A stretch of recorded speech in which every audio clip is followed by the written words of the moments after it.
afternoon. The Coalition of the African American Museum Library is preserving your life history for your life story for history.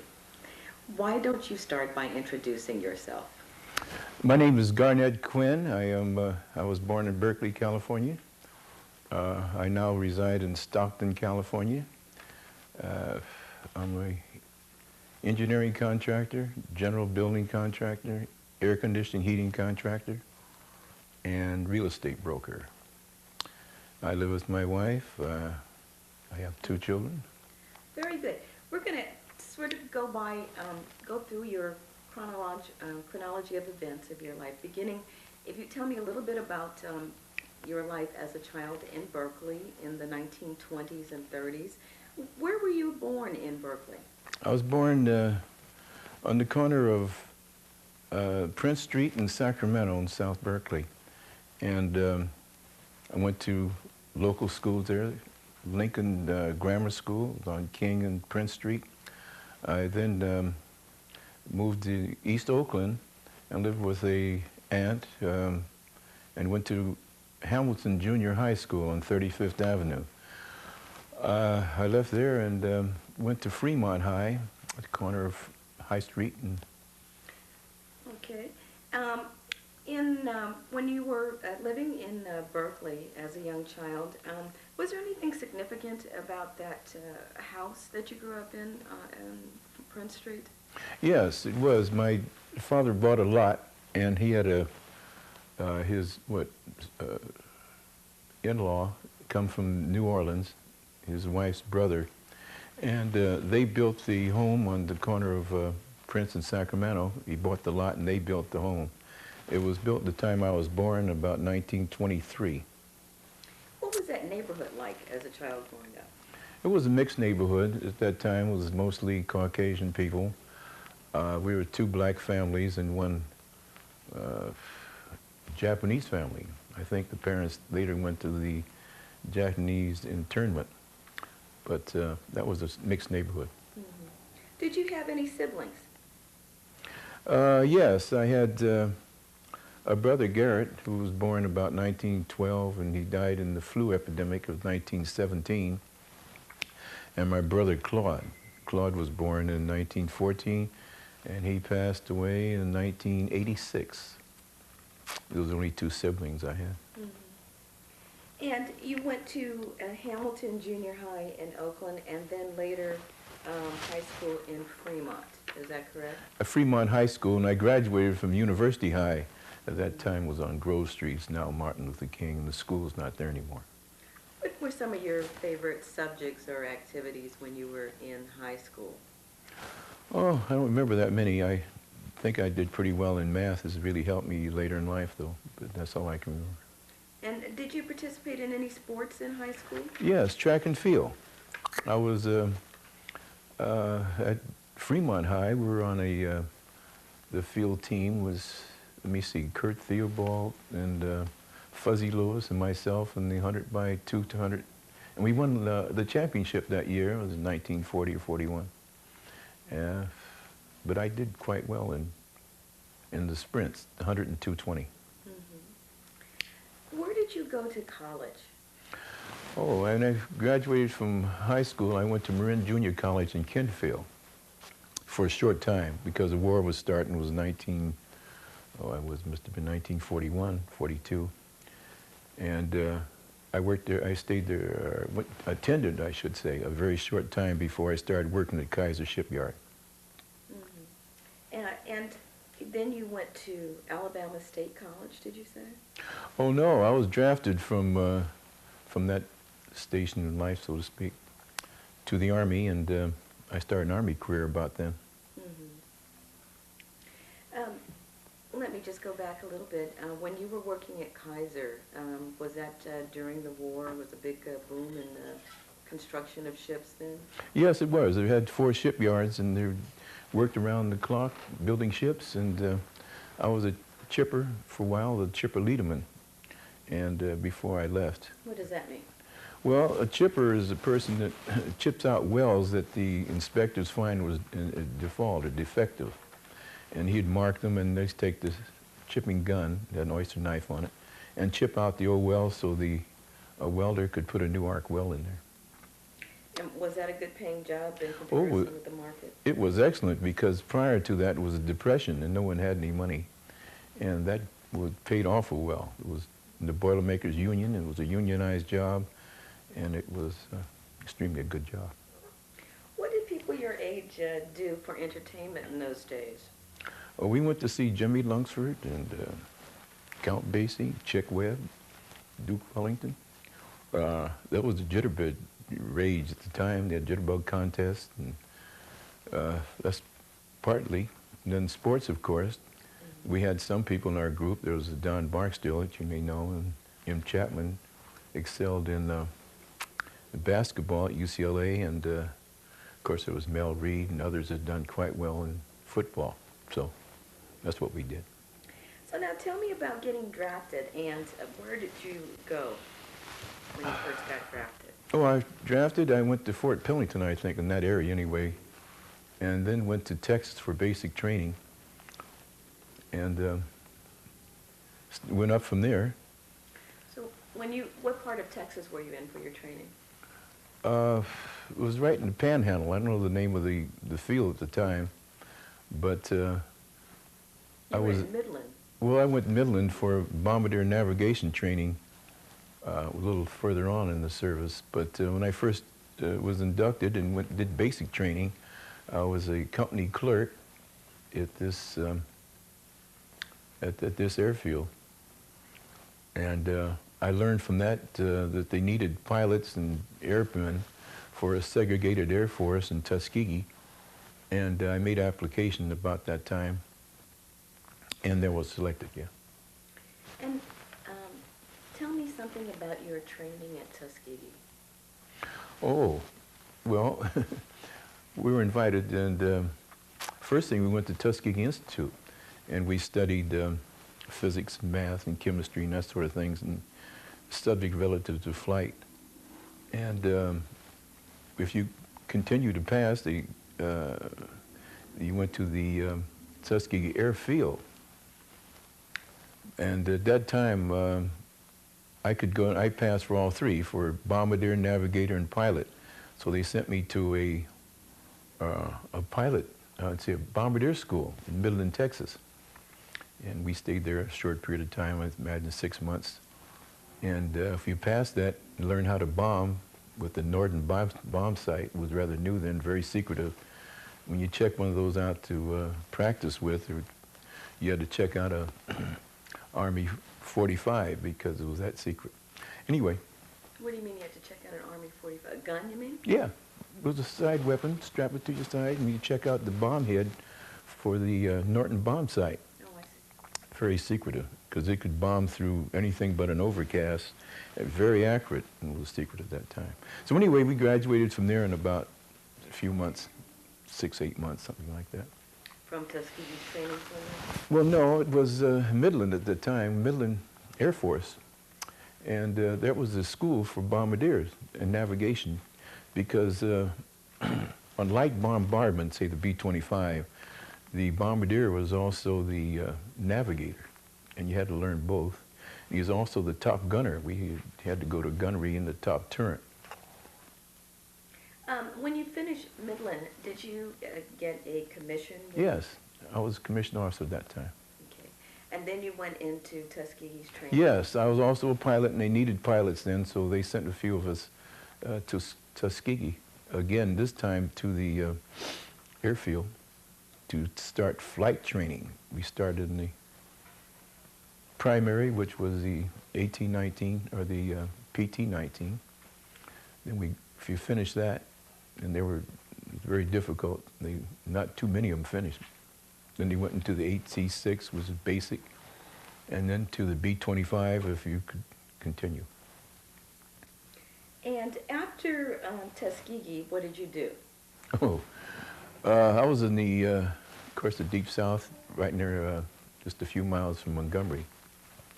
And I thought there was an awful lot of opportunity in the Deep South. And I met a person who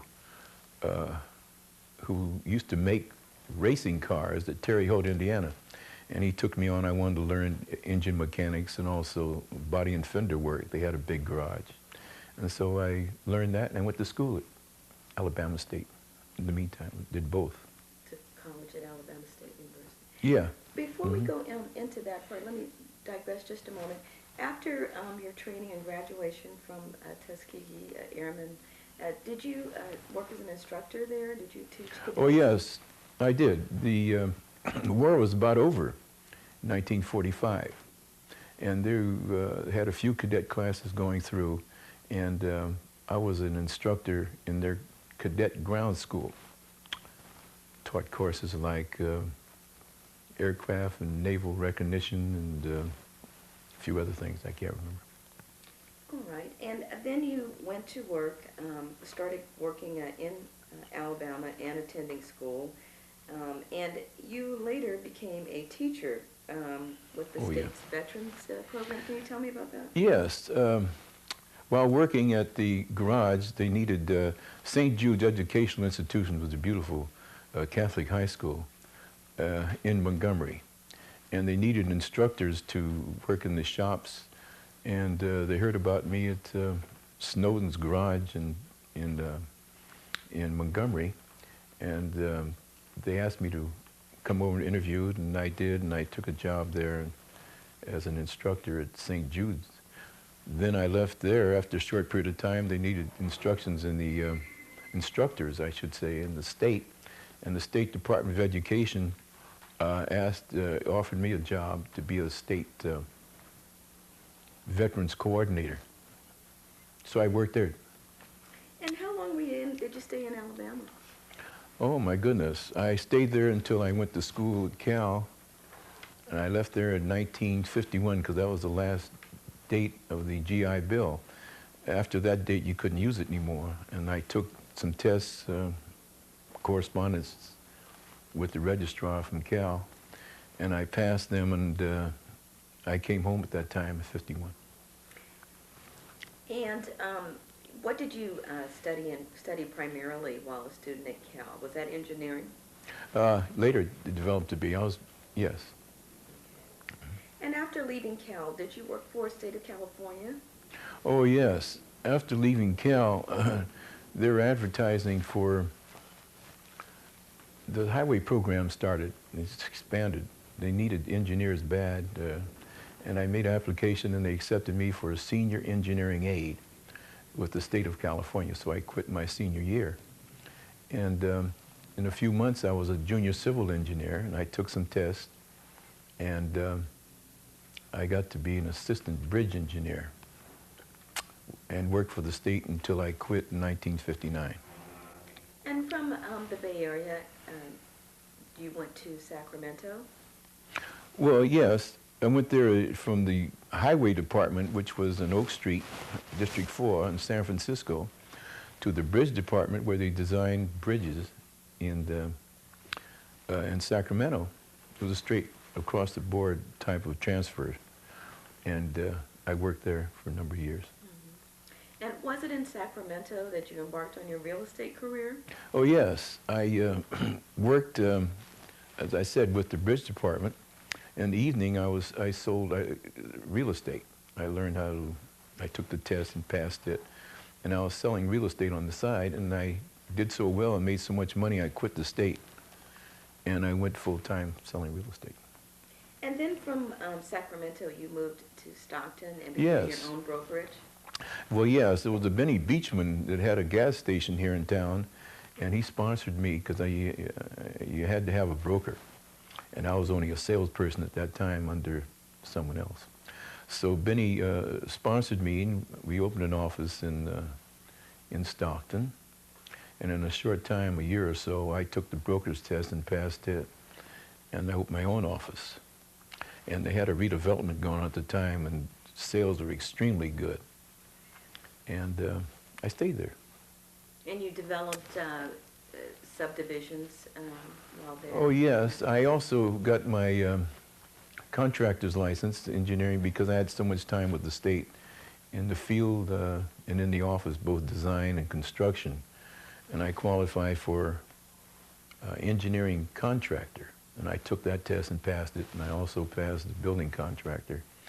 And while in Stockton, I bought some land and built 2 subdivisions, one a 28-unit, 3 and 4 bedroom homes, residential.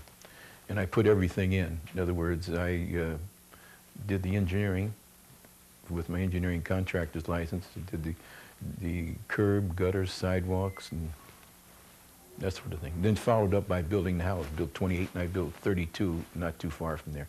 So I had 60 altogether. And did you bring HUD into Stockton, FHA? No, for a while, I just did that on the side. I was the foreclosure type officer for HUD. When they foreclosed on property, I saw what repairs were needed to rehab it, to sell it. And I worked for them on the side, you know. I think they gave me so much money for each unit. But I liked it because I could sell the house, and so I got a lot of sales that way. And you were the only African-American brokerage firm for many years there in Stockton, weren't you? I think so. Mm-hmm. And didn't you begin a newspaper in Stockton, the California Echo? Yes, I did. It was a weekly newspaper, and I was the publisher and editor, and I worked with a medical doctor, James Buckingham. He and I started the paper along with a woman from Oakland, I believe. She had a lot of experience with typesetting and everything, and the 3 of us ran the newspaper. And our wives, my wife and Buckingham's wife, Janet, the 4 of us, go out and take pictures of people coming in and write stories. And it was quite interesting. California Echo. And you served on the port of Stockton for a number of years. Can you tell me about that experience? Yes, I was appointed, they had 7 of us, I think. And I was appointed, was 1978, by the city. It was to run the port, really, Port of Stockton. Mm-hmm. Mm-hmm. Sometime in that era, or before that, you were very active in the politics of Stockton, and you met at one time Dr. Martin Luther King. Can you tell me about that experience? Yes, I met him at Temple Emmanuel in San Francisco. Mm-hmm. And no, there wasn't much. I met him and we chatted a few minutes, but that was pretty much it. But were you active in the NAACP and other similar organizations? No, not really. Mm-hmm. Okay. I joined him, of course. I got a 20-year membership, but mm-hmm. I wouldn't have any office or anything. Mm-hmm. Okay. Can you tell me a little bit more, just to kind of backtrack a bit, about your sort of the benefit that you felt you got from Tuskegee, having been a airman there? Was there anything that came out of that experience that sort of benefited you for the rest of your career? Or? Oh no, I think the training, because it was offered candidate school, and very rigid in their in things they did, everything, and it taught you a good study ethics, I would say. You had to be a gentleman and an officer at the time. And, I had a lot of good in that way come out of it. And then I got my airplane private license, single engine. From the experience and number of hours I had, I took the federal exam and passed it, and so I was a pilot, and I belonged to a pilot's club. So it helped a lot. And you mentioned before that the fact that you had been an airman was something that was really respected by the African American community. Oh yes, everyone looked up. As I said, I was in Tuskegee, and we traveled to Talladega. Talladega was a women's college at the time, and also Atlanta, Georgia. I remember going to those places, and the girls were most receptive. Well, there's a Tuskegee Airman, you know. Can I have a date with you? And that sort of thing. So, yeah, it was quite nice. I enjoyed my stay there. One other thing we had spoken about earlier was, again, your experience growing up in Berkeley, California, and as a young person in around 1939, the World's Fair era. you spoke about the San Francisco-Oakland Bay Bridge was opened contemporaneously with that. And can you tell me about your experience with that? Well, yes, before they had the ferry going from Oakland to San Francisco. It's the only way you could get there by in your automobile anyway. And when the bridge opened, I think it was 1937, we got a 1937 Airflow DeSoto, I remember. And we were in the first group of cars to cross the Oakland-San Francisco Bridge. It's the only thing I can really remember. I watched them build it and that sort of thing. Didn't you ride your bike across the No. bridge? Was it? I rode my bike across the estuary of the Weber Street tube, but not the bridge, it's no. Alameda? Okay. Alameda, yeah, this one right here, yeah. What was it like in Alameda when you were a kid? Was it segregated pretty much? Very much so. I don't think too many African-American people lived there. I remember Sammy Kimbrell was here and a few others, but that was it. And also Neptune, I think that's the beach was here, was segregated. And blacks could not swim there or use it. Okay. Is there anything else that you'd like to record about your life? You mentioned that you were active in your church, the Catholic Church. Oh, yes, I have been. I was born in the Catholic Church, so to speak. I communed and confirmed, confirmation. And I've been in church all my life. And recently, in the last 10 years, I was an ecumenical minister. Ecumenical minister was a person who would give the host to sit-ins, you know, people that were shut in, like in convalescent hospitals and whatnot. And we'd have a prayer and a schedule, and the priest would give us hosts that were concentrated. And we would offer those to the people that were sit in, patients in hospitals and whatnot. Have you enjoyed doing that? Yes, I enjoyed it. And Except it interfered with watching football, because it was on Sunday morning, and so I didn't like that part of it, but go ahead. You also have been import, export? Oh, yes, I have, yes. I own a company called United Trans World Import Exports, and I use it mostly for building. Is one of the corporation. I was president of it. But lately we've gone into scrap metal, so I do some of that. Very good. When you were a student again at UC, what made you go into engineering? What was it? Well, I was going to be a chemical engineer because the classes were very small. There's only a few of them, and I felt that was the best way to get employment. But as the highway system broke, they needed civil engineers real bad. So for the most part, I switched over, so to speak. A lot of the courses I just audited, so I could be involved. You had thought at one time about continuing with the bridge department, did you not? No, not really, because it sounds big, but it doesn't pay very much. You had, I seem to recall, been interested in another position with the state, and had in fact interviewed for the position. I can't. And then via telephone, and then experienced some sort of racist exclusion with that job in San Francisco. Oh, yeah, I was interested one time. I took an interview with the, it was the federal government, and they offered me a GS-12, which was quite a high rating at the time, to design and build bridges to their lighthouses, but it didn't work out. And I didn't work. I bought a home in San Francisco, but I didn't work there. But it was all right, you know. Okay, and was that when you decided to go with the position in Sacramento? Oh no, this was after Sacramento. No, I went to Stockton about that time in real estate and insurance. I was also an insurance broker, and I was a bail bondsman. I've done a lot of things. What was some of the more interesting highlights of working in the real estate industry in Stockton? It has grown a great deal since you went there in the early 60s, has it not? Yes, it has. Well, yes, it has and hasn't. I do it all.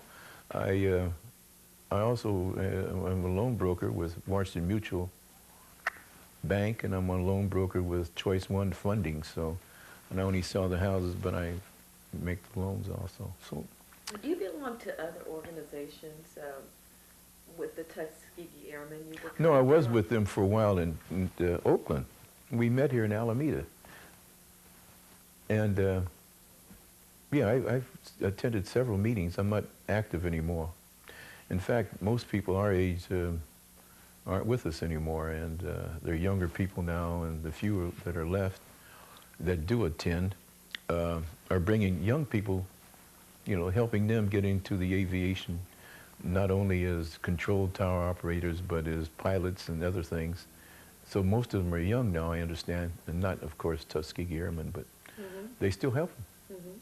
And they also help them get into the Air Force Academy in Colorado Springs. So it's a vibrant organization still. They're still I don't trying to know. stay alive and do They're things alive. different, In fact, mentoring. Leslie Williams just called me and asked me to go to the next meeting. I think someone from this group had talked to him and got my number or something. Let's look at your photos here. Yeah. You ready? Yes.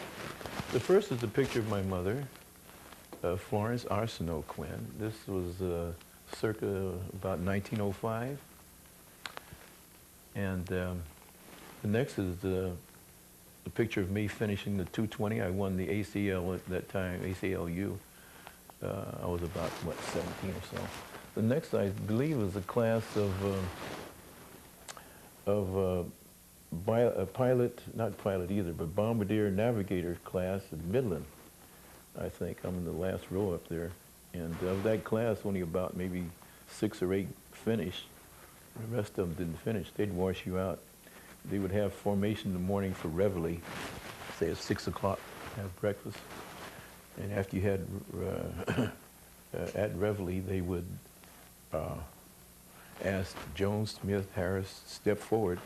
And they would step forward and they said, report to headquarters and service, and that would mean they're washed out. And when we finished, we just had a very few of that. The next is a picture of me when I did graduate, and I was an officer, flying officer at the time. This is a picture of my mother and father. It's their 50th wedding anniversary here in Berkeley. And this is a front page of our weekly paper, California Echo, that we published for, a couple years maybe. Picture of myself, met Dr. Martin Luther King. And this is my family. This is my daughter-in-law, my son when they married. Picture of my wife, this is myself, this is my granddaughter that's here today, and my daughter. And what are your children's occupations? Oh, well, Greg is a physician. He's a cardiologist. He has a practice in Oakland. And my daughter has finished law school and works for the city and county of Sacramento. And my granddaughter works in Sacramento as a psychologist. And she got her master's degree. And that's pretty much it, yeah. Okay. You also have a proclamation.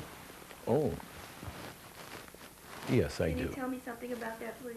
Yes, this was when I was appointed to the Stockton Port Commission. They gave me a plaque on being appointed by the city. Okay. And that shows that, yeah. All right. It's an appreciation for your doing that. I would think so. Yes. Does it say that? Yes, it does. No, I didn't know that. Okay. All right. Well, Mr. Quinn, thank you so much. The Coalition is proud to honor you as one of the historians in the program Eternal Voices on today's Saturday, March 27th, 2004. Thanks for the interview.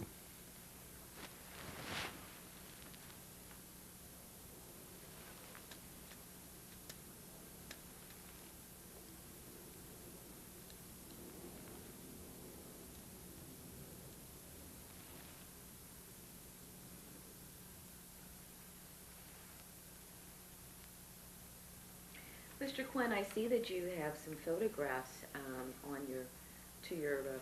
Would you please go through them and tell us about them? Yes, I'll be happy to. The first is the picture of my mother. It was taken circa 1905, I believe, and it shows her the finery of the time. And she was from, I believe, Baton Rouge, Louisiana. She came to California, met my dad, and they married in 1911. The next, a picture of me finishing the 220-yard dash. I won the ACLU that year from high school, and I was approximately 17 or 18 years old.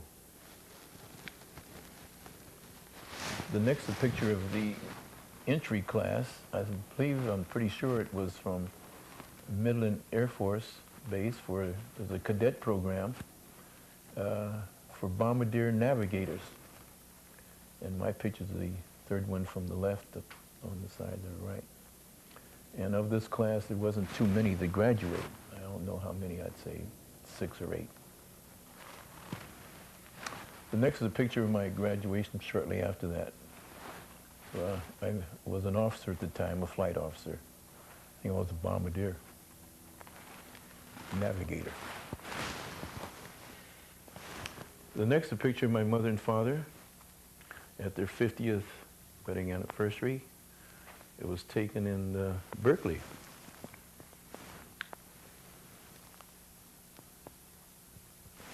The next is a picture of the newspaper that we published in Stockton. It was called the California Echo. It was a weekly, and it was I was the publisher and the editor and chief bottle washer and everything else, along with a medical doctor, James Buckingham, and the 4 of us, my wife and Dr. Buckingham and his wife, Janet. We published it with a woman here from Oakland. She had a lot of experience with typesetting and whatnot. And it ran for, I don't know, a couple years or so. But it was very effective. At the time, it brought out a lot of things that other papers didn't bring out. The next is a picture when I met Dr. Martin Luther King in San Francisco at Temple Emmanuel, I believe. And I don't know if I interviewed him. It looks like I did. I had a pad in my hand. Probably did for the paper. That's something to think of. I didn't think of that before. But I did meet him there.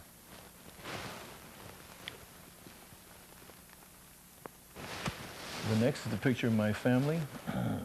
Starting on the left, the newest member of my family, I think, is my daughter-in-law, Juliana Quinn. Married my son, Tom.